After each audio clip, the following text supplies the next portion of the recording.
Hello and welcome back, guys. Internet is an instant genie. It answers everything you have. It's an instant answer machine. Anything you want to know, just type it into your Google and Google will give you the answer. Your genie for the day is Google. But now the technology has more advanced. And what you have is you don't even have to type anything. Just ask for it and you'll get it.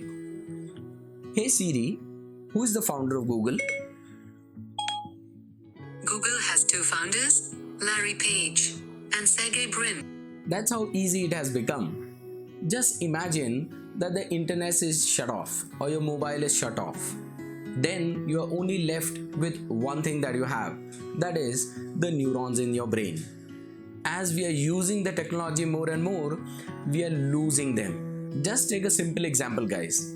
A few decades back, the mobile phones were not that easily accessible to us. Or maybe if they were accessible, they were very premium. The data costs were very high. It was not available on a mass scale. Everybody had to remember the phone numbers or the mobile numbers. How did you remember anybody's phone number? You had to write it down in the diary, and you had more numbers into your head readily accessible in your memory. But now, due to the access of your technology, I bet many of us, if are not given our phones, we don't even remember the important phone numbers of our family members or maybe our friends.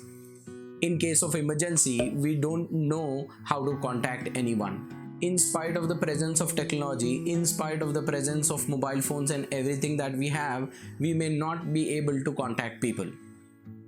We may not be able to ask for help. Imagine yourself going out on a hiking, or imagine yourself stuck up in a very difficult situation. These are the situations that require your mental agility. They are the situations that require your neurons. So the more access you have to easy and accessible information, the more you use your neurons less and the more you lose them. And you look for easy solutions and easy answers. So this internet and magical answering machines that we have are making us mentally lazy. And there's a huge lot of data to back this up. A study done at Harvard in 2011 says that people, when faced with difficult questions, look for easy solutions and answers. The more they look for easy solutions and answers, the more their threshold decreases for the accessibility of those answers. The first thing that comes into their mind is computers or the internet. The study also added that the next time they required that same information, they didn't remember the information itself, but they remembered from where they got that information. And when this happens, we start perceiving the internet as an extension of our brain. And this is what is called as cognitive offloading. The more you use the internet for answering your questions, the more you are prone to use it again. And this has a snowball effect of cognitive offloading. So what happens is, what may appear to some as benign, but slowly and gradually it affects our critical thinking. The more access you have to easy information, the lesser is your critical thinking. This is very simple for our body, guys. If you have an easy access to your car or your bike, you will not be walking the way along. You will not be exercising. You will not use walking to go from one place to the other. But surely we also have to realize the other aspect of the internet. It's a great boon for us. The instant access to knowledge, the instant access to answers at wherever you are, it's a great boon to humanity.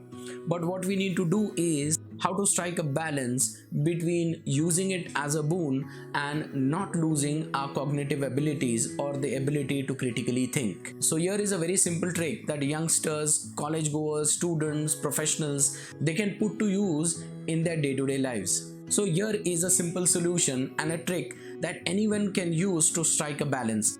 Be it you are a student, you are a professional, you are a businessman, you are a housewife, or you may even be a parent trying to teach your children good habits.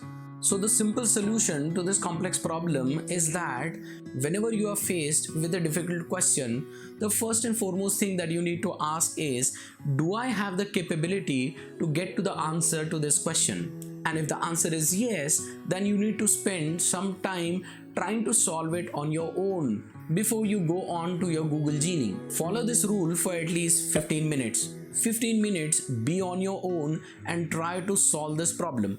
Do one more thing when you are trying to solve this problem. Write down all the experiences and the ideas that you are using to solve this problem. This helps in solving the problem and looking at a problem from different perspectives.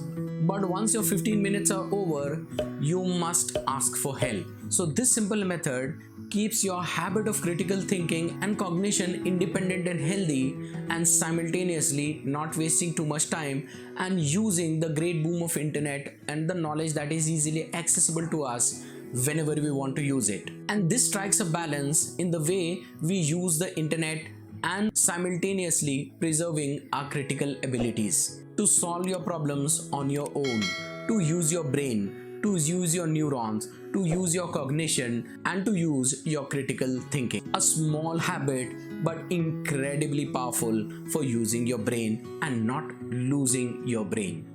Hope this video has helped you and hope this adds value to the journey of your knowledge. Hope to see you in the next video soon.